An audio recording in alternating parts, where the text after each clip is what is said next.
Hey, what's up? And in this video, I want to talk about basic narrative concepts. And the topics I'll be talking about are narrative realities, like comedy, sci-fi, fantasy. The narrative designs, another topic I want to talk about, is about genres, plot. I want to also talk about theme. And with the topic characters, I'll be talking about the different aspects of a character and what makes up a character in a narrative and the different attributes of a character. And then I'll also be talking about complex character casts, like when there's a movie or a film, TV show or whatever, they sort of cross over into their realities or shows. And how would you look at that? Because generally I see narrative as viewing it from one perspective, but many people will believe that when you have a complex cast, it's like an ensemble cast, meaning that there's no one main character. Well, I consider every narrative to have one main character, so therefore I'll be looking at this and seeing why I would say there's still one main character with a complex cast, or a cast where any of them can be a main character in their own adaptation or their own independent film or narrative. So I'll be talking about that in the character section.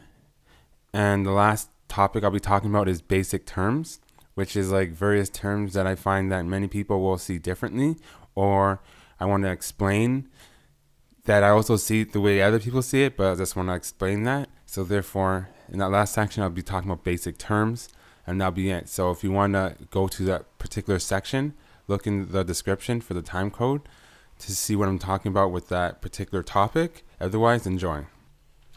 So the first topic I want to talk about is narrative realities, and the definition for this is about the universe's science that it follows in order to keep a consistency in the narrative and creates worlds for people to follow. The first reality I want to talk about is science fact, or I like to call Hollywood realism. And the definition is as follows: a reality loosely based on possible real-world outcomes. Realism can be altered for entertainment purposes as long as it's not overly altered. And the distinction between this reality and all the other realities is that changes real life to make it entertaining. And the examples of this is The Hangover 2009, Me Before You 2016, Saw 2004, Brokeback Mountain 2005, End of Watch 2012, Prisoners 2013, and Zodiac 2007. So with these films, they sort of break reality, but not to the point where it's jarring or uncanny. So for example, someone might break into a vehicle window. They might punch the window and it just shatters. And that's what I would call Hollywood realism. It just shatters, and in real life it wouldn't. Same thing with investigative dramas. They say, for example, they're testing blood. Maybe blood takes 24 hours, but in this narrative, it takes 6 hours. So they cut to the chase to make it more exciting, or they have stuff that can happen in real life, but only the exciting bits that would make it interesting instead of having the boring bits there. So you only get to see the exciting bits, kind of like Law and Order SVU, where they have elapsed time to speed up the process, and you just see the exciting bits instead of seeing all the boring bits along with the exciting bits. Or if there are boring bits, it's not as long, and you get to see the more exciting bits. So think of this as reality, but it's like a sped up reality, or a reality where they cut to the chase, so real life is not as boring as it would be, or they just show the exciting bits, or they show rare occasions that would happen in real life but doesn't happen as often. The next reality is science fiction. Science fiction is a reality where technology and science is inspired by science fact and is buildable in the same sense as science fact, even if not tangible logically. The distinction between this reality and all the other realities: technology and science, whether or not tangible, is buildable as if they were tangible logically. Examples of this is The Matrix 1999, Inception 2010, The Hunger Games series from 2012 to 2015, Star Trek Beyond 2016, District 9 2009, World War Z 2013, Dawn of the Dead 2004, The Descent, 2005. Resident Evil series, 2002 to 2017. And Furious 7, 2015. To elaborate on science fiction kind of builds on sciences already created, and they go in paths that may not be logically tangible, but they act as if it is logically tangible. So science fiction builds on science fact and goes in directions where science fact may not go, but science fiction goes there as if reality was going there, to see how it would look if sciences were able to do that, or the science now was able to do that. So that's what science fiction is all about. So when you look at these films, when you look at Outbreaks, even Hunger Games, because it has a lot of technology in it, but no one's not like a superhuman. Everything is buildable in the same sense as science fact, even though we can't do it logically right now, but everything's buildable as if it were to be logically tangible. Same thing with Star Trek. And as well as Furious 7. Because of the technology they have to stop crime syndicates and the vehicles, especially with the concept of God's eye, if it does exist now, it probably doesn't exist in the form it does in the film. So therefore, it has sci-fi influences. So that would be examples of how sci-fi can look like, especially in a movie like Fast and Furious 7, where it's very subtle. It looks like it's science fact. And The Matrix is a big one. Matrix is a staple of science fiction, but science fiction doesn't always have to look like that. Furious 7 is also science fiction. World War Z is also science fiction. Dawn of the Dead is also science fiction. So it can be science fiction in the sense of biological, where people find new technologies or sciences has grown. So on the molecular standpoint, it can be science fiction. It could also be science fiction in the technology standpoint. But in this reality, narratives tend to favor technology over molecular, but molecular is also science fiction. If you can't do it now, then it's science fiction, because it's building on the world we live in, but building on the world we live in, creating a world of what it would look like if that technology expanded.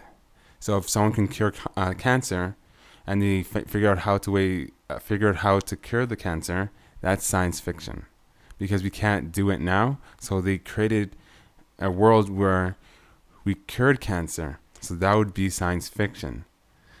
That would be a possibility of science fiction. Depending on how the narrative unfolds and stuff like that, it's generally science fiction. It could be a possible science fact, but yeah, if it's not happening now, then it's not science fact. Then it's science fiction, even if it's as low as something as curing cancer. The next reality is fantasy. A fantasy is a reality where created natural occurring phenomena exists since the birth of the cosmos that usually alters science fact, creating a unique universe. The distinction between this reality versus all the other realities: this reality changes how the world works, and it has been altered. So how the world works has been altered. Some examples are Captain America Civil War 2016, Spider-Man 2 2004, The Adjustment Bureau 2011, The Troll Hunter 2010, The Host 2013, Star Wars The Force Awakens 2015, and Zootopia 2016. So to elaborate on this reality, it has to change how the world works. So for example, Zootopia is about animals standing upright and not being primal anymore, and talking and having cities and functioning like humans. So in order for this to exist, you must alter how the world works. Same thing with all the other movies like Star Wars. Star Wars has a concept called the Force. The Force is something that existed since the cosmos in that universe. So therefore, they altered how the world works in order for this to exist. Same thing with the Avengers. Like Captain America, he was in World War II or something like that. So therefore, in order for him to exist and for all that stuff, all that technology to exist at that time, you have to alter real world, or you have to alter science fact, in the sense that you create a whole new world and and how the world works has been altered.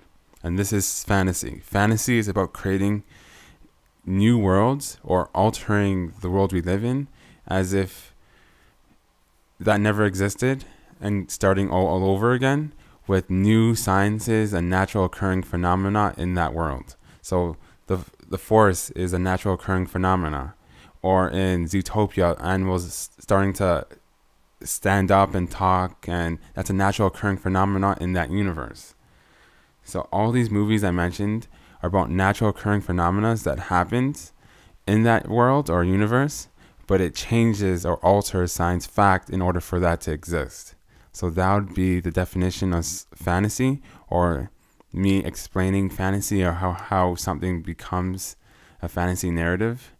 The next reality I want to talk about is comedy. Comedy is a reality where realities are broken, creating a unique reality beyond fantasy, science fact, or science fiction. This is the only reality that can mix, creating a comical reality where death, injury, or danger is usually used to emphasize a punchline, unless meant to die, get injured, or be in danger.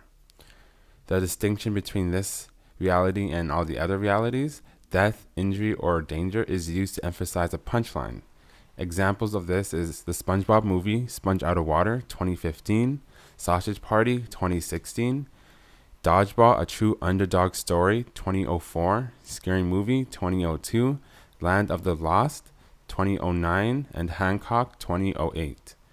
So if you look at any of these films, they have a certain comical reality where if it were to happen in real life, they would be dead or it would be impossible. Like, for example, in Hancock, the main character can put a person's head up a person's butt. And that's not realistic. If that were to happen in real life, the person's head would severely expand the person's anus to the point where they would most likely die and bleed out, or any other complications. So it just wouldn't happen. So another example would be a Scary Movie. In that movie, there's various things that happen in that film where if that were to happen in real life, people wouldn't be alive. Like, for example, one person's head got set on fire and it was supposed to represent a blunt. So that person became a blunt, like a weed blunt. So therefore, that person should be dead because they're being smoked. They're on fire, but then the next scene, they're okay. So therefore, that the whole point of the scene was to make the person laugh, or the audience laugh, but also at the same time create a consistent narrative where it makes sense. So if it becomes too out of the narrative's reality, the narrative can be jarring. So you can't just put things in there and just say, for the sake of putting it there because it's funny. It has to sort of fit in with the narrative.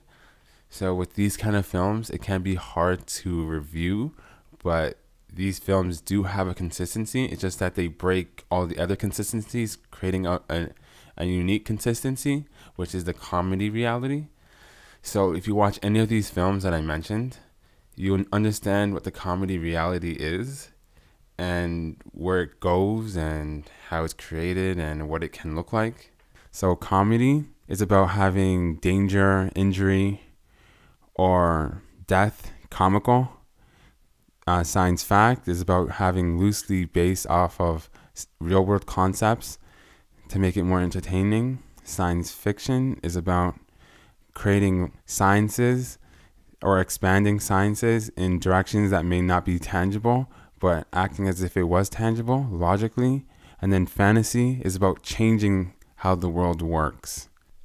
These are the realities that I have seen narratives fall into. There might be more, but these are the main ones that I'll be focusing on when I review narratives. Before I move on to the next topic, I just want to say that once a narrative is released and it has no science fiction or fantasy elements or no comedy reality elements, and it's just science fact, and then the next narrative that is released introduces a new element that makes it classify another reality like fantasy, that narrative is now fantasy despite the first narrative being released classifying it as science fact.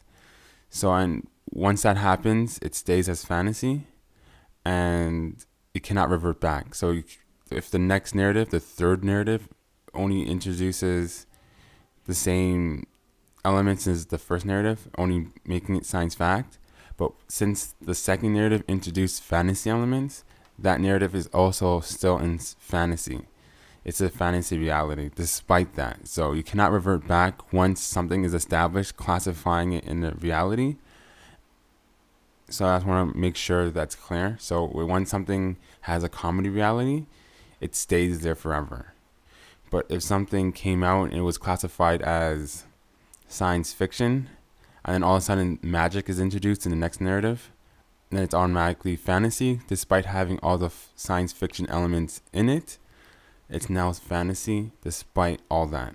So I just wanted to make that clear. So when something is introduced in a reality or a narrative, that universe is now classified as that next reality that has the requirements to classify in that reality.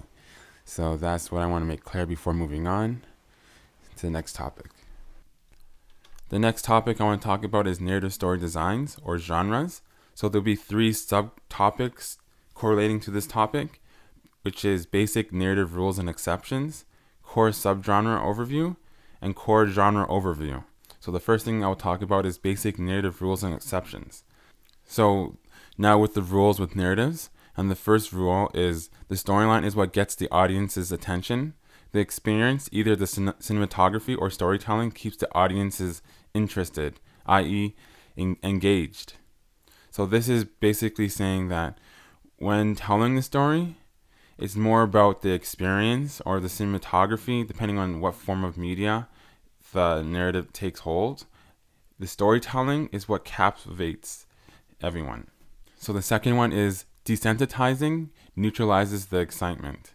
So this is kind of self-explanatory, but when you keep doing something repeatedly, the excitement or the draw to that will be won't be as shocking if you keep doing it. The third rule, perfect characters break illusions. So this happens with, I think, Law and Order, Criminal Intent. The main character tends to be perfect. He never gets anything wrong, and that kind of breaks the illusion, because in reality, characters have to have some kind of flaws or something about them that doesn't make them completely perfect, because if they're perfect, then it becomes boring to watch. You want to watch something where a character is not completely perfect, but maybe better than most, but at the same time still has some flaws. If they don't have too many flaws, or the flaws that they have do not really affect any of the narrative in the story, then it becomes boring.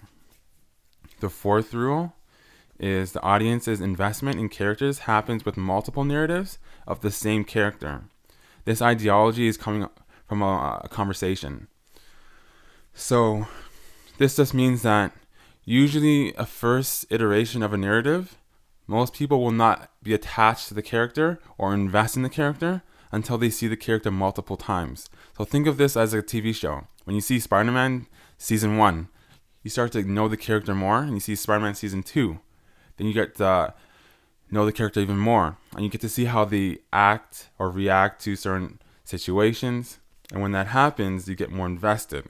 But most of the time, people get invested with multiple iterations of the character instead of one instance. So this is taking from the ideology of a conversation.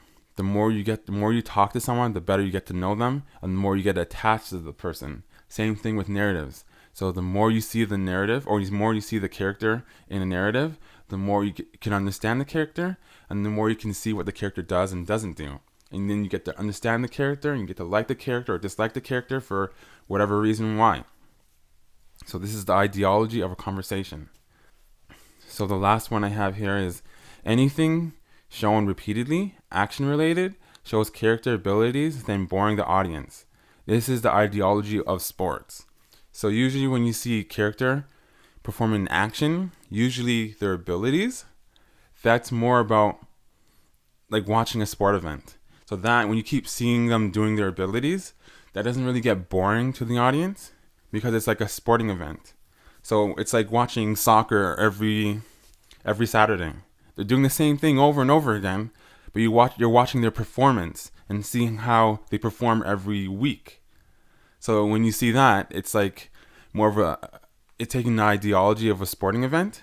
So when you take that into narrative and you see the character's abilities over and over again, that does not really bore the audience, but at the same time, you don't want to keep doing it. But in reality, when it's related to character abilities, it doesn't really bore the audience because you're watching the character's performance. When you're watching a performance, no matter how many times you see it, if it's a new iteration, people will watch.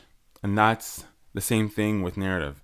When you're watching or reading about a character's performance, that's interesting because you're seeing how their skill set is. I mean, you're seeing their limitations and how well they can perform it, or how much times they can execute the performance perfectly or close to being perfect, or whatever the case may be. And the last thing I want to talk about is, since I'm talking about rules, the second thing I want to talk about is exceptions. So there are exceptions to the rules. And the only one I have is the audience gets invested into the characters within a single instance or narrative. So I usually see a lot of movie reviewers or critics saying that I didn't get invested to the characters, and this is like the first iteration. Usually, if you get invested into the character in the first narrative, that's the exception. That is not the rule. Usually, people get invested in a character after seeing it multiple times. Most people will watch or read a narrative and enjoy the book or movie or TV show and be done with it. It's just to keep, when you're watching a narrative or listening to a narrative or whatever, it's just to keep the audience engaged long enough to see it from the beginning to end. Most people will not invest their time into the character. They might invest their time into the character while the narrative is being told, but after the narrative is done, they forget about it. They might enjoy their time listening or reading the narrative or watching the narrative, but once that's said and done, most people will walk away and be done with it. And if you get invested into the character, that's the exception. You are not the rule. The rule is not to get the audience invested into the character within the first iteration. Generally, it takes multiple iterations for people to get invested into a character. This, I think, happens with The Walking Dead, I think. I'm not a fan of that, but I'm hearing there's a lot of deaths in that narrative, and some of them have been living past seasons. And then I'm assuming someone died recently, because I've been hearing a lot about The Walking Dead as I'm making this video. And that would be a perfect example.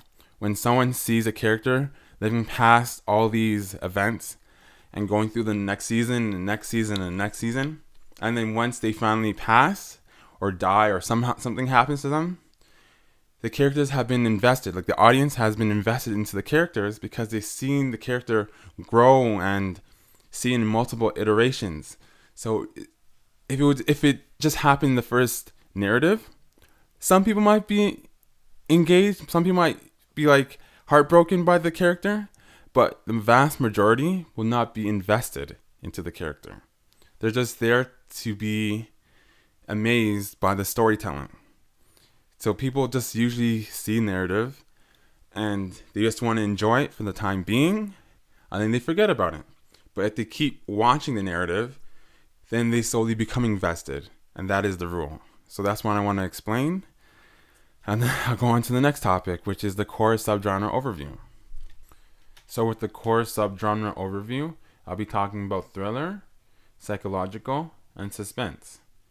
With thriller, it's about action, creating high anticipation through action. It is the performance of how to solving a problem. The narrative, the way the narrative moves forward is how the narrative character solves problems. The execution, or taking action, this is character self-discovery. So with these narratives that fall under thriller, basically it's about the character's abilities, and them understanding their abilities and using their abilities is how the narrative moves forward. So to the next one, psychological. This is choice, creating high anticipation through mental or emotional states or associations. The focus here is the internal effects of solving a problem. So this basically means like when solving a problem, what kind of drawbacks or how does the character change internally uh, after solving the problem or trying to solve the problem. And the way the narrative moves forward is that the narrative character's internal state and how that is changing, deep character development. So narrative. The narrative moves forward is that the narrative's character's internal state and how is that changing. This is deep character development or character self-awareness.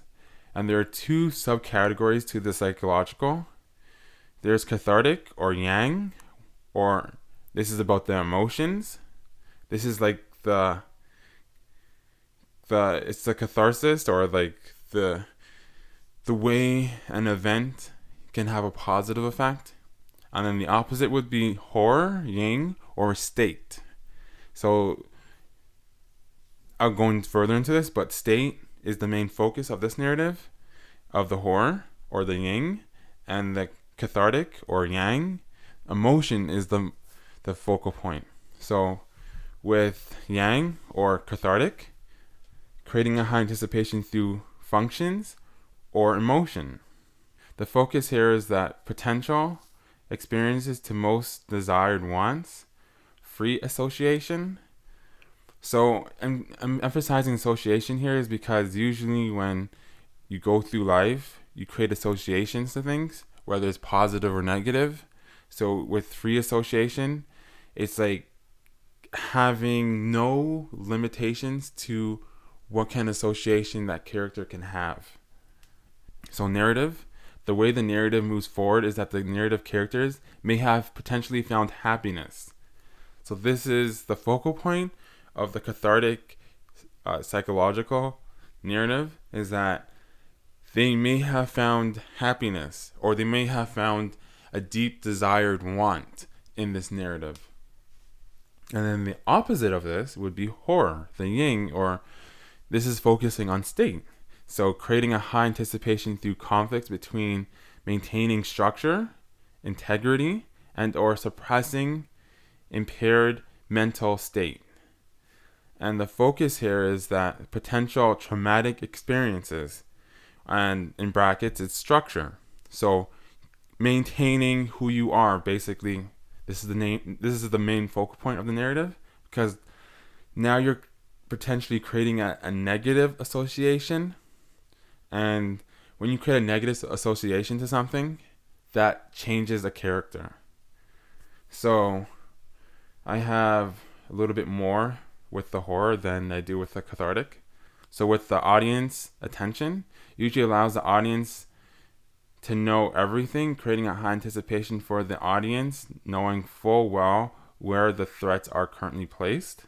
So with the audience, it can sometimes create tension for the audience, knowing where everything is, knowing where the killer is, knowing where the good people are, or like the protagonists are, and knowing where they're walking and they potentially they can potentially be killed, kind of thing. So that can create tension. So creating a distinction between a dark story and a dark theme. A dark story is when the narrative character is going through a potential traumatic experience, and a dark theme is when the narrative character is at home with the experiences. So the difference is like when you have a dark story, the potential narrative character may be traumatized, while a dark theme is when a character's perspective is very destructive on how to solve a problem. So that's the difference between the two. So a dark story is when a character is trying to go through a traumatic experience, while a dark theme is kind of like having the perspective through the killer, in a sense. Like you see a dark perspective or a very negative or a very very negative perspective on how to solve a problem. Narrative, the way the narrative moves forward is by the narrative character's choices made and the consequences that come with it. Often a correlation to mental states, cause and effect, or the sciences of the universe. I'm going back to the universe thing again, but basically this just means that this narrative is mostly about choices and what path do they choose. Do they go down a dark path? How far down the dark path do they go? Or they go down the light path, and how far down the light path do they go? Or is there a gray area in between? So it's all about the choices and character definition. So this overall is about this overall subgenre is about character self-awareness. Keep that in mind. This is how, because when I was talking about psychological earlier, the way the narrative moves forward is the narrative's character's internal state and how that is changing. This is deep character development. So if you want to have a deep character development, you make a psychological narrative. And this is basically about choice. And the last subgenre would be suspense. This is focusing on knowledge. So this is creating a high anticipation through knowledge. The focus here is the approach of solving a problem. And narrative, the way the narrative moves forward is the narrative's characters discover something that changes their perspective or understanding. Character maturity. This is character building or drive. So suspense is a little bit more straightforward, not as deep as the psychological. So in a nutshell, if you want to just make a quick overview, thriller is about action, character abilities, and their abilities is what's making the narrative move forward. Psychological has two different choices, the yin and yang, or the horror and cathartic. So the yang is about emotions, and the yin is about state or emotional state, keeping the character, trying to maintain what the character is, while the emotional state is more about having potential desired wants or deep desired wants. And the last one is suspense, which is knowledge, which is what's making the narrative move forward. And when they discover something, it's potentially changing the character for the better and maturing them. And this can potentially change your perspective. And that's basically the overview. That may have been confusing, but hopefully people got that. Thriller is action, psychological is choice, and suspense is knowledge. And the next topic I'll be talking about is core genre overview. I just went through the core subgenres, and now I'll go through the core genres, or the genres themselves. And the four genres are action, action-adventure, adventure, and drama. So the first thing I'll get into is action, which is about ability. So the definition here is action is when the narrative is about the character's abilities. And the main problem with these narratives, or the problems that these narratives mainly focus on, is proficiency. And the first subgenre for this is thriller, creating a high anticipation through action. An example of this is Furious 7, 2015. So basically, within this movie, they're trying to perform certain stunts or heists or bank jobs or robberies, and it tends to be a very dangerous or very well secured facility or whatever, but the stakes are so high that it's very risky. They're not sure whether they can pull it off or not because they're pushing themselves to the limit. It's not an easy job, it's a very difficult job, and most often they wouldn't even perform the job even if they think they had a chance, because it's so risky. If you get caught, it's done, you're done, you get killed or whatever. So basically in this narrative, it's about having it's about performance. Basically, you have to perform on point in order to achieve your goal. If you can't, you will lose.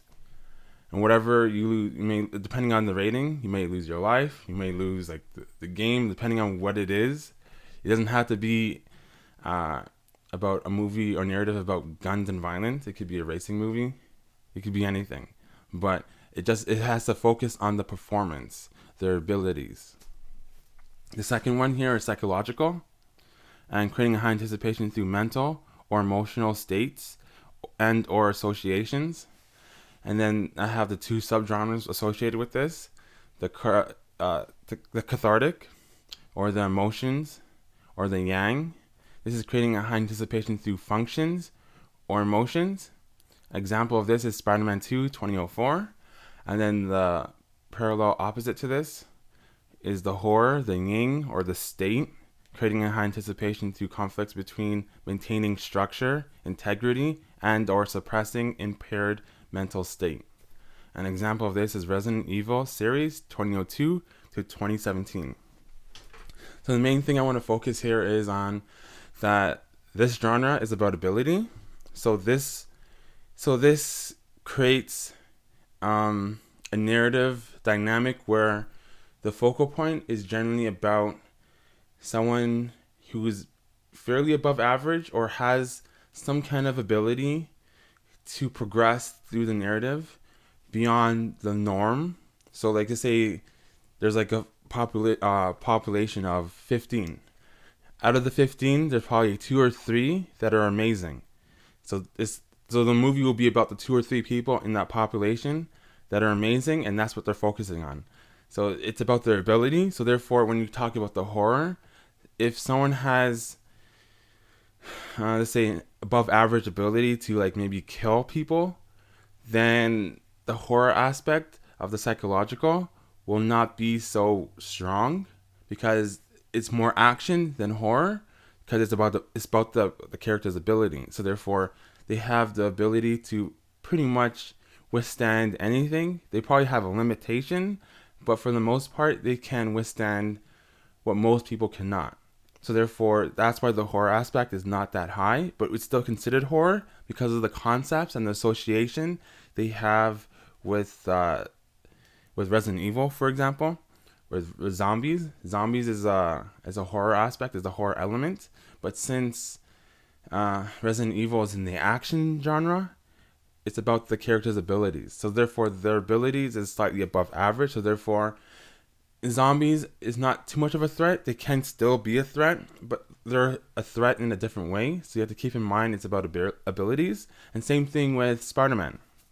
Spider-Man has the ability to create his own web. He can climb on walls. He has super strength. He has a spidey sense. So this narrative is about the character's ability, but also about the character's emotions. So it's a psychological. So it's the cathartic, and it focuses on the character's emotions. And keep in mind, since this is about ability, it doesn't necessarily mean ability in the sense that having superpowers, but that goes hand to hand with superpowers, but doesn't necessarily have to have superpowers. You can be a normal person, but above average performance, because you have to be entertaining. You have to be entertaining to watch. So therefore, you have to be somewhat, if in the action genre, it has to be somewhat, someone has to be there that's performing above average to be entertaining. So maybe the narrative might be focusing on an average character who admires someone who is above average, that's along with the narrative or something. But generally speaking, with these narratives, it's about the character's abilities and what does that coincide with. So with Spider-Man, you're playing with his emotions in this narrative. In this particular adaptation in Spider-Man 2, in 2004 adaptation. So in this one, they're playing with his emotions. And how does that affect his abilities to achieve his goals, his desired goals? And same thing with Resident Evil. I forgot the main protagonist's name, but her ability, how does her ability affect her structure, integrity, or how does she try to suppress impaired mental state? Meaning like you want to make sure your mind is not broken. So like you're kind of pushed to the limits to what you can withstand before something snaps. And then when something changes, like in the horror genre or the horror subgenre of psychological, basically you're looking at a point where someone is snapping or changing permanently. You're looking at that point where it's like, let's say for example, someone's a virgin and they finally get laid. that changes them forever. You can't get unlaid. Like, you can't undo it. Like, if, say, for example, you lose your arm, you can't unlose your arm. Your life has changed. So therefore, this is what the horror is about. It's about the mental state of the person and how is that changing, and how is that changing the person permanently, or how is that affecting the person permanently. So keep that in mind. And the last one here for action is suspense, creating a high anticipation through knowledge. And examples of this is Captain America: Civil War 2016. So with this narrative, it's been a while since I watched the movie, but basically in this narrative, it's about how there's a document that's being released to basically monitor the Avengers, and the team is split up in two because one half of the team believes that they should be independent, and the other half believes that they're too dangerous being independent and they need to be monitored in some fashion. And that's basically the division. And as you go through the narrative, you start learning certain aspects of what's going on and who's causing the real problem, or do they really need the document to be monitored by the government. So basically throughout the narrative, you learn more stuff about the characters, and that's what pushes the narrative. So keeping that in mind, it's about abilities too, because this is the action genre. It doesn't necessarily have to be a superhero, but superheroes come hand to hand with this genre. So with, say, for example, Captain America, since this is his movie, the title of the movie has his name in it. So therefore, the main focal point would be Captain America and his ability as a superhero, progressing through the narrative, gaining more intel, and pushing the narrative forward. And how does that unfold with knowledge? So therefore, the main focal point is not necessarily abilities, but you're using abilities to obtain knowledge within the narrative. So moving on to action adventure. So the definition here is action adventure is when the narrative incorporates the character's abilities in tandem of knowledge. The main problem that these narratives focuses on is that proficiency and universal, like the cosmos and space and time kind of thing. So basically what I mean by that is like, it's about environmental. Everything that's external, that's not in your control, but it's a natural current phenomena within that environment. So this could also incorporate other people. So basically think of it like someone's trapped in a building, and eventually someone's going to snap, but then you're not in control of that.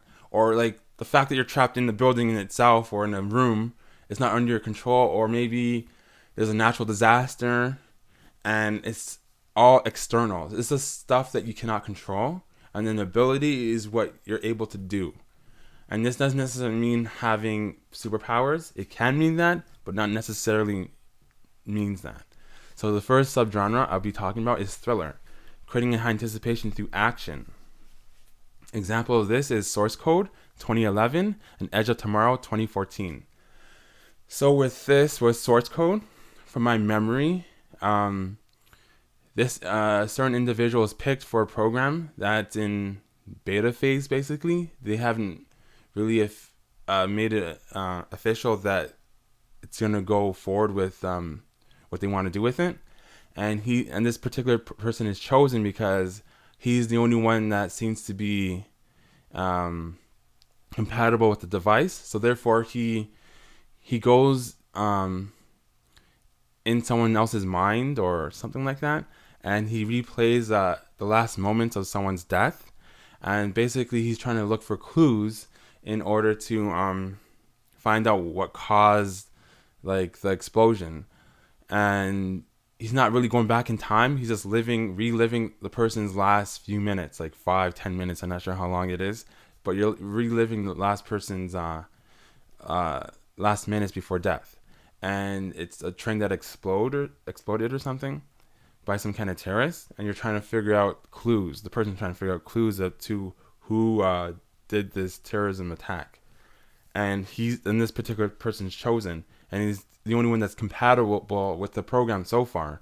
So therefore, this is where why this falls into action adventure is because the person's ability that he's chosen. Maybe sometimes it's ability is about sometimes genetics. Like maybe you're chosen and you're the only one that's able to do something because you're the chosen one. So sometimes ability falls into that aspect. So you don't necessarily have to be like above average, but having the ability to be the only one to do something about it, kind of thing. And knowledge is basically you have to gain intel to figure out who caused the terrorist attack. And same thing with Edge of Tomorrow 2014 movie.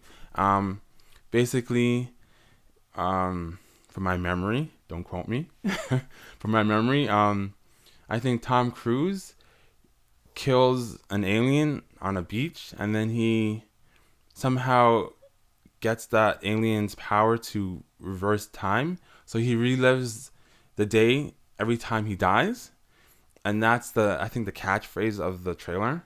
And basically here is that even though the Tom Cruise's character isn't above average, he's more like a colonel. He's not even in the field. He's not a fighter.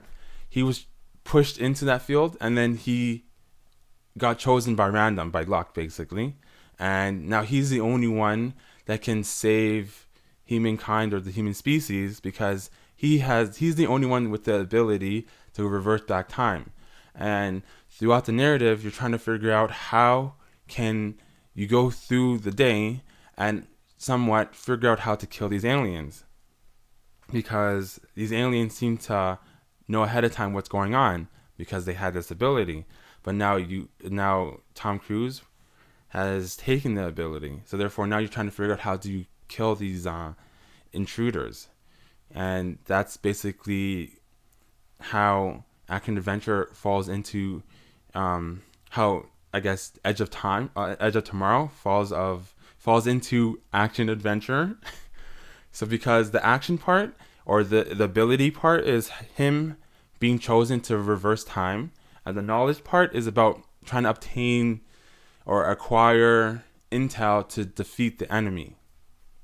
And as you go forward, you get to learn more and learn more. And it's going to be a common thing within this genre, as you will see. So the next one is psychological. This is creating a high anticipation through mental or emotional states and or associations. So the first one is cathartic or yang or emotions. So creating a high anticipation through function or emotion. Example of this is Hancock 2008 and Inception 2010. So with Hancock, I love this movie. This is like my favorite movie of all time. And basically with this movie, Will Smith, he's alone, and throughout the process of being alone, he has been destructive with his coping mechanisms. with his coping mechanisms. So therefore, he has superpowers. So there's where the ability comes in to the aspect. It doesn't necessarily have to be superpowers, but in this aspect, it means superpowers, or in this adaptation, it does. So he has superpowers, and he's kind of a drunk. So therefore, those two don't really mix. And then throughout the narrative, he stumbles upon what's it called? A PR person, a personal. What do they call it? PR. I forgot what it's called, but it will probably come to me after the video is done.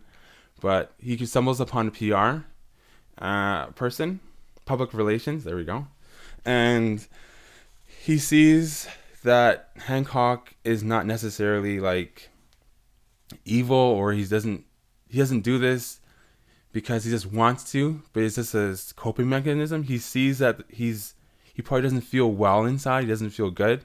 So therefore, throughout the narrative, you try to gain more intel of why Hancock is the way he is, and he has such amazing abilities, but then yet he's broken inside. And why is he broken inside? And you go through the narrative discovering the person. So even though it says knowledge doesn't necessarily mean external, but it could just mean knowledge in general. But keep in mind it also has to have a universal aspect to this. So usually the universal aspect, or like the cosmos or space and time aspect to this, is usually the problem. So with Hancock, he tends to make a lot of poor decisions, so therefore everyone hates him. So now you try to change everyone's perception of Hancock in order to gain their trust and see that I am a good person or he is a good person, kind of thing. And with Inception is basically a staple of psychological and cathartic. The whole concept itself is the definition of cathartic. So basically, in Inception, 2017 adaptation, or I guess there's only one movie, but there might be a book, I'm not sure. But yeah, I know this is only one movie. So 2010 Inception basically is about planting an idea in someone's head and how does that change them.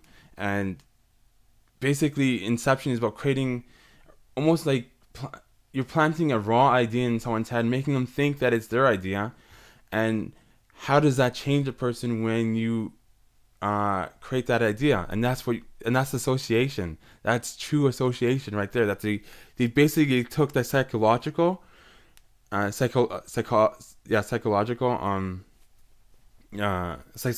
psychology of the mind and basically use that science. They may have exaggerated a few things here and there, but they basically use the core sciences of psychology in this adaptation or this movie, which is pretty cool. And it's like, it just basically, that's just true association, because part of psychological subgenre here is that creating a high anticipation through mental or emotional states and or associations. So therefore, with my redefinition, this is like a staple of psychological right here. So this is a really good movie. If you haven't seen this movie, you should watch it because it's a staple of what I'm talking about. The next one is horror yin or state, or like the mental state, and creating a high anticipation through conflicts between maintaining structure, integrity, and or suppressing impaired mental state. Okay, examples of this is Hansel and Gretel, Witch Hunters, 2013, and I, Frankenstein, 2014. To tell you the truth, I barely remember these movies, but they have horror concepts. They have like dark associations, and basically why they fall in here, because, well, Hansel and Gretel, they don't necessarily have powers, but they have the skill set to kill witches. So it's focusing on them because they have the ability to save people or to progress in the narrative. And same thing with I, Frankenstein. He has the ability, he has more like superpowers, but he has the ability to progress through the narrative. And as you progress through the narrative, you're gaining more intel, and it's usually about external forces, and that's how the narrative progresses. I'm not going to talk too much because I think I'm talking too long, but the next one would be Suspense, creating a high anticipation through knowledge. Examples: the Hunger Games series, 2012 to 2015. This one is basically straightforward, but Suspense, creating a high anticipation through knowledge, basically as you progress through the narrative, it think of it kind of creates a drama.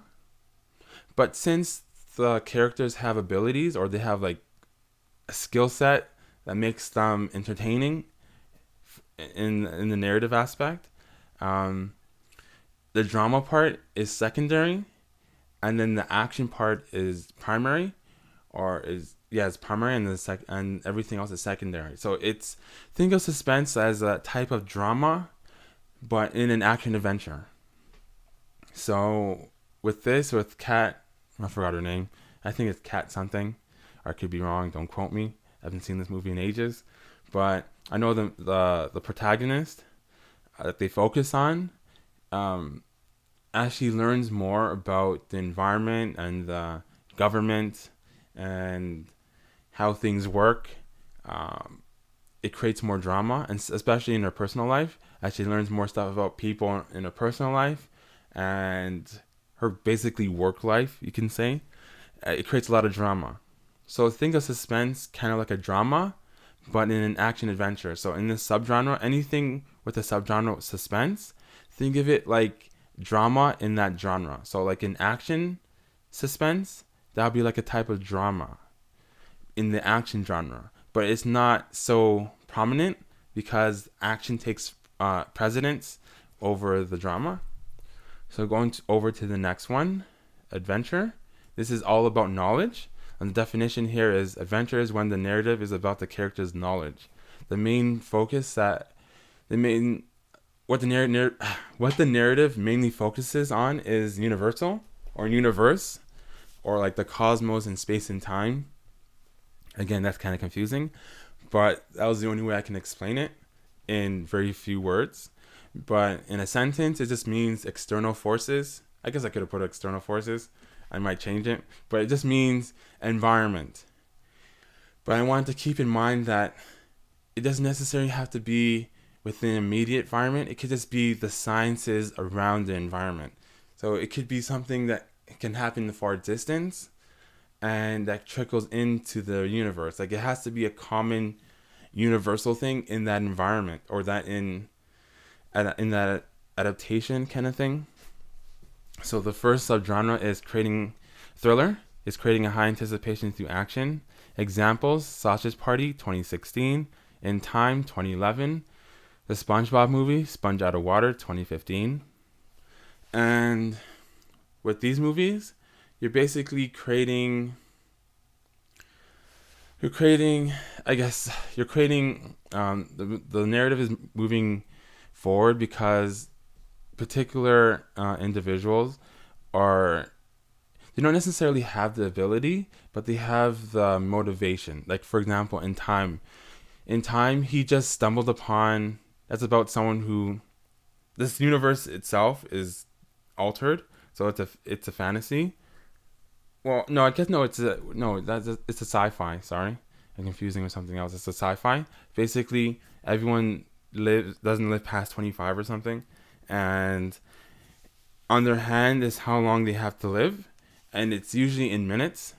And this rich person, basically, the richer you are, the more free time you have, and the poorer you are, the less free time you have. The more you're working, the more you're running up and down. So therefore, a rich person's the main protagonist the primary character stumbled upon a rich person that wanted to die. He's been living too long, and he just wanted to give up on life. He gave him his time, so therefore he has like a century or something, but it's in time, like in minutes.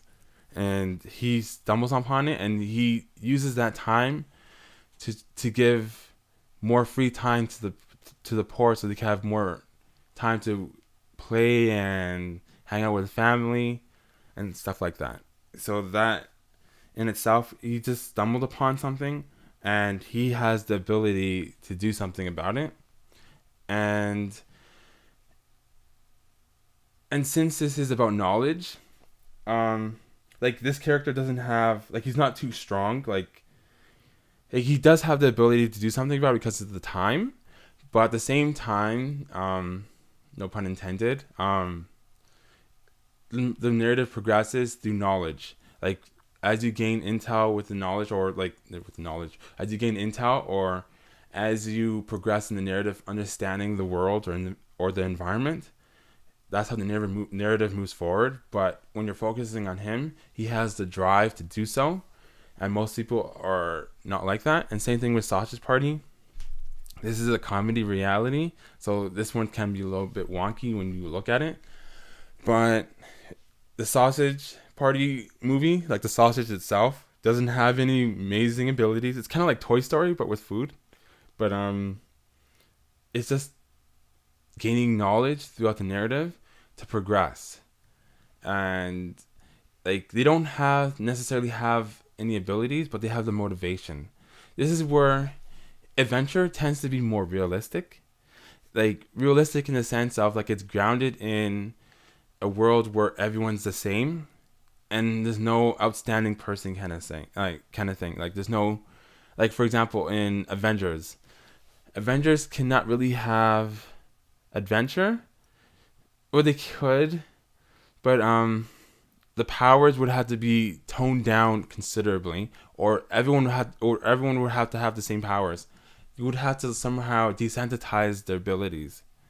And with movies like Sausage Party in Time or SpongeBob, a movie, it kind of desensitized.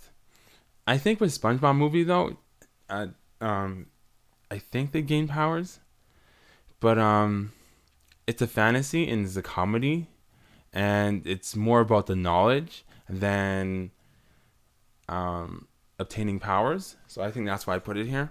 But to tell you the truth, I barely remember that movie. I watched it for story design and narrative, but I honestly I can't remember that movie. But it's here and it's highlighted. I'm not sure if it's highlighted because it's not supposed to be here, but I'm keeping it here, so hopefully I'm not wrong. But SpongeBob is a comedy reality. It's very wonky, but it still has a consistency. But moving on, I'm talking too long. Psychological, creating a high anticipation through mental or emotional states and or associations. So the first one is cathartic, yang or emotion, creating anticipation through function or emotion. Examples, The Adjustment Bureau, and this is 2011 adaptation, or if there's any other movies, I'm not sure, but this is a 2011 movie. And with this one is that there's like external force that tries to think of this as fate, and fate is a physical representation in the world, and fate is like a physical thing. So fate is trying to make sure things happen the way it should happen. And with the individual or individuals in the movie, in the narrative, they're trying to fight fate, basically. Fate is like a physical force or being. It could take any shape or form. It can do anything. And basically, these two individuals are fighting basically fate in this narrative. And they don't have superpowers. They can die easily. They can get shot in the head and die, or shot in the arm and probably bleed to death. They don't have amazing abilities, but they have the drive. So keep in mind that adventure movies or narratives tend to be more realistic. They tend to be more toned down, and like they can still have the action element there, but it's on the back burner. So you're not going to see too many fighting with adventure movies, but it is what it is. Moving on, horror yang and state. And this is creating a high anticipation through conflict between maintaining structure, integrity, and or suppressing impaired mental state. Examples of this is Troll Hunter 2010 and Dawn of the Dead 2004. So briefly going through this, Troll Hunters, that's about someone doing a documentary about a myth, I think, and seeing whether or not these trolls exist. So they search out for alleged troll hunter and to see if this person actually hunts trolls or are they crazy. And I think they're university students too, and basically like they don't have any abilities. Maybe the troll hunter may have more knowledge on how to survive, but they don't have any major abilities. Remember, no, adventure movies tend to be more toned down and more average individuals in the narrative. When it comes to the populace, so the populace may have superpowers, but if someone has superpowers, they all have superpowers. Like, they has to be desensitized in the sense that everyone can do what they can do. And with Dawn of the Dead, keep in mind this is the horror, so they're using associations that can tend to be dark or create a potential traumatic event. Same thing with Dawn of the Dead. Honestly, I can't remember this adaptation because there's so many versions, but I think this one is when they're in the mall.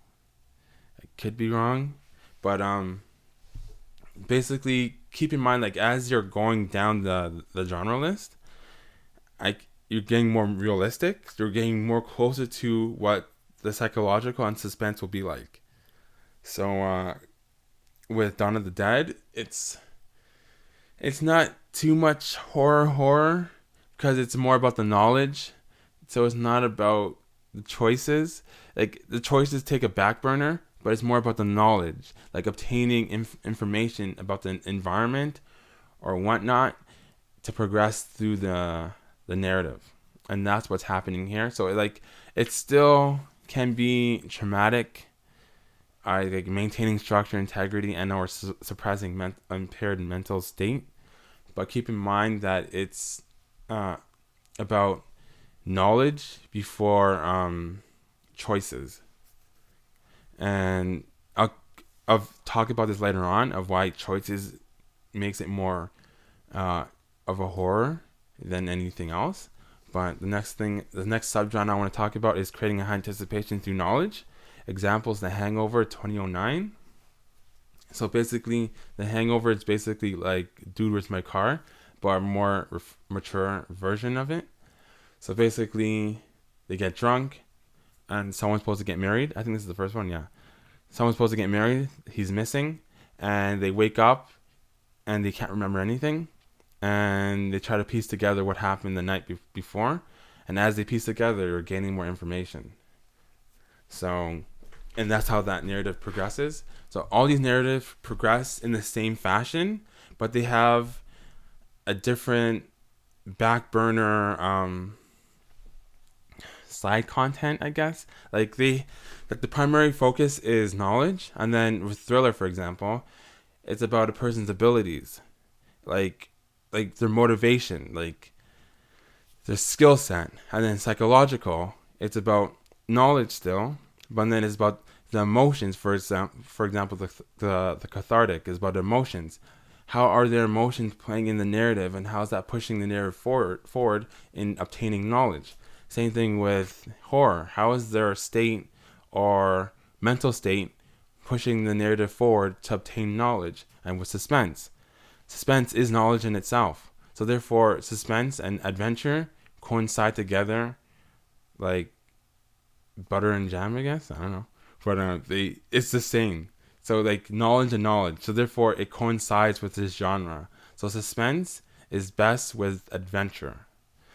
So The Hangover is a perfect adventure movie because it's about knowledge and it's not focusing too much on the character's abilities.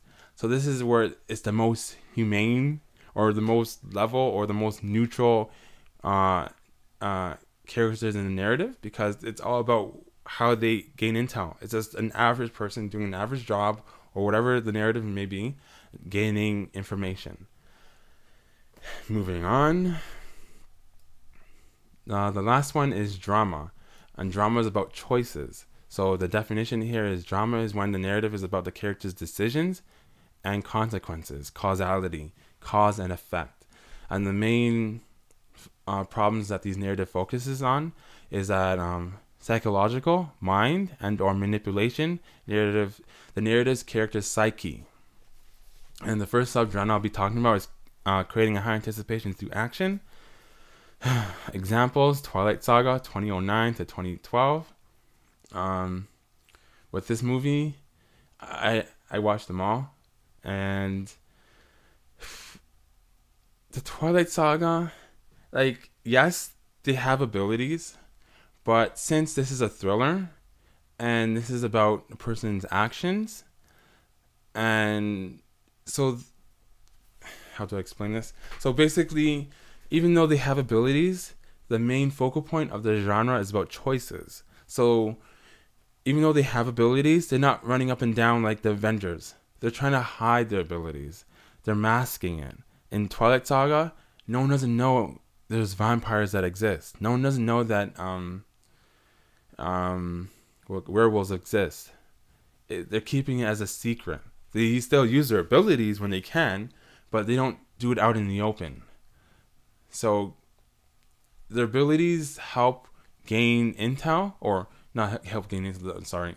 Their abilities sort of persuade individuals' choices. So like, since they choose to be hidden, their choices or path that they take will be down a path of solitude kind of thing. And they have to be with their own, or they can't dive in with humanity. Like, for example, I think werewolves, they have the gene to be turned to a werewolf, while the vampires, you can bite a human and they become a vampire. And generally speaking, the vampires don't want there's the focus on the vampire family. They don't want to spread. They don't want to create more vampires, so they're more humane in that sense. But then there are also vampires that are out there that will don't care, and that's where the dynamic comes in, where they have to make choices where they wouldn't normally have to be facing, and that's where the drama comes in. And I'll just move on to the next one because I barely remember that movie. Psychological, creating high anticipation through mental and emotional states and or associations. So this is the cathartic. This is the yang or emotions, creating a high anticipation through functions or emotions. Example, Me Before You, 2016. So with this movie, as you can tell, these movies tend to be more down to earth. They're more realistic, or they're more. If it were to be true, how realistic, like. Some of these movies are fantasy. Keep in mind there's fantasy, sci-fi. All of them can fit into this genre. But keep in mind that they're more grounded in a reality, like a realistic reality. So they're more neutral. Like, it's kind of hard to explain, but these narratives tend to be more realistic. It's kind of hard to say realistic because people will associate realistic to our world, but realistic in the sense that if it were to be true, how would things happen, kind of thing. But moving on. So with Me Before You, 2016, it's about a female who she's a caregiver, or she applies to be a caregiver, and she eventually falls in love, I guess, or has feelings for this individual, but she doesn't know whether or not he feels the same way. And throughout the narrative, the emotions that she has for this individual and that influences her choices, and it creates drama essentially. But it's a comedy, but it's not how do I explain this? It's a comedy, but it's not a comedy reality. It's not goofy, but has comedy elements, and it's a drama, and it's supposed to tug on your emotions. But the main protagonist, or the primary character, is very emotional. Well, that's how it's supposed to be, because this is a cathartic, and that's progressing, or that's influencing the individual's choices. Same thing with the horror or yang or state, creating a high anticipation through conflicts between maintaining structure, integrity, and or suppressing impaired mental state. Examples of this is The Descent, 2005. As you can see how now that the horror movies tend to be what people expect to be expect horror to be. So now it's as real as it can get. Like, this is what I mean by realistic. Like, it's something traumatic potentially happens despite the universe's reality, whether it's fantasy or not. Things like impaired mental state can happen. Like in The Descent, they go into a cave that they believe that no one has explored before, and they get trapped in there, and they find out that they may not be the only ones in the cave, and they're forced to do things. They're forced to make choices. Like, choices is more prominent. So think of this choices first, and think of like the secondary stuff influences the choices. So with thriller, actions influence the choices. Their abilities influence the choices. In Psychological-Cathartic, the emotions influences their choices. In horror, yang or state, they're them trying to maintain who they are influences their choices. And with horror, though, you're creating a potential negative association, and when you potentially create a negative association, you basically change who you are. So with generally horror movies, you can potentially either be traumatized and the mind confuses a memory as experience, then that's what trauma basically. If you wanted to define trauma, it would be when the mind confuses a memory as an experience. So every time you think of that time, you react to it as if it's happening now, and that's what trauma means. That's not what trauma means, but that's how it works in the mind. So think of the mental state influencing the person's choices. So let's put state, not mental state, because sometimes, like, if say someone's happy, they may make more positive choices at that point in time. But if they find something out, maybe like the person they're with is cheating, and you only have moments or minutes to save them, or seconds to save them, you might, even though you may not always do that particular character, but the particular character with all the information given to them all at once like that, or just knowing that and having that situation presented to them, they may make choices that they may regret, and they might change them forever. So this is what the horror narratives are focusing on.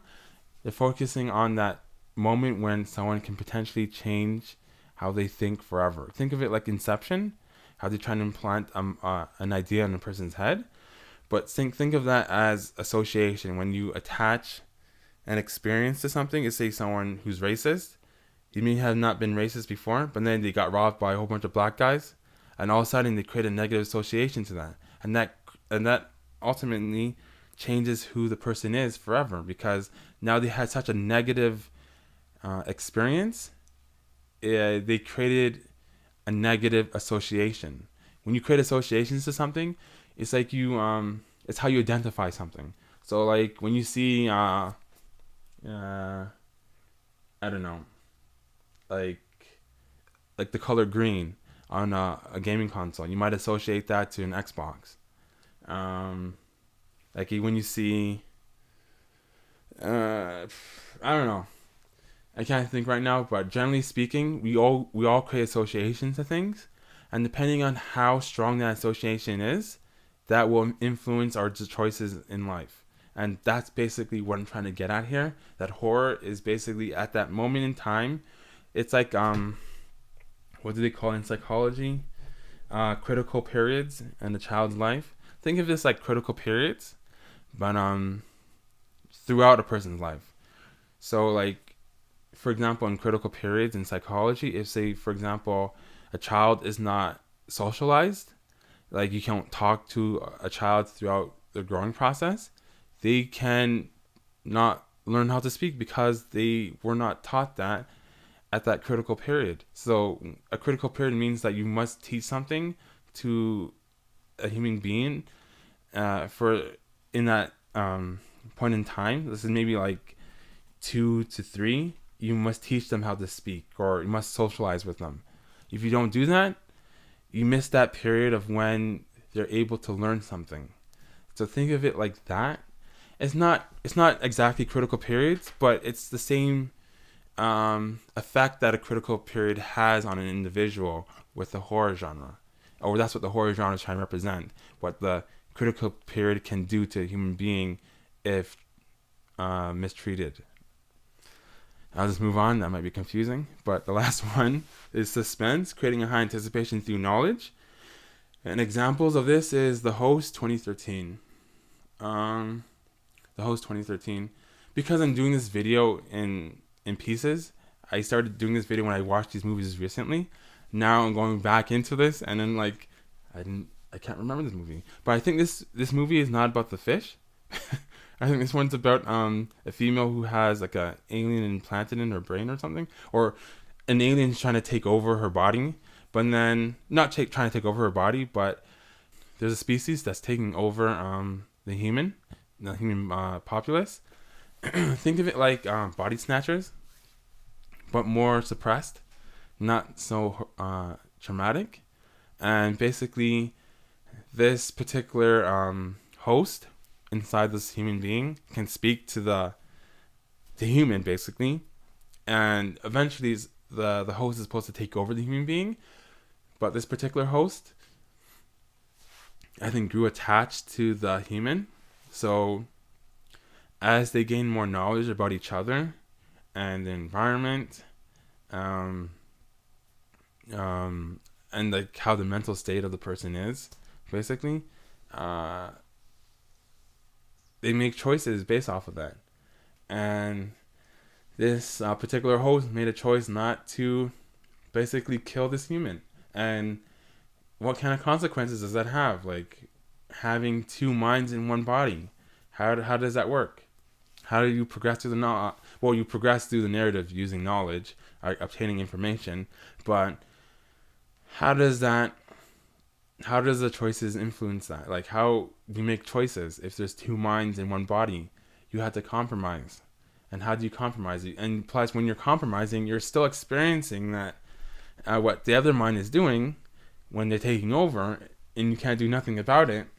And how does that create drama within the body? So think of it like high school drama but within the mind kind of thing. And it still has external problems as well, but it's very psychological about the mind. So keep in mind that, so if I want to go over this quickly, action influences, like the thriller, that's about the person's action influencing their choices. Psychological-Cathartic is about emotions influencing their choices.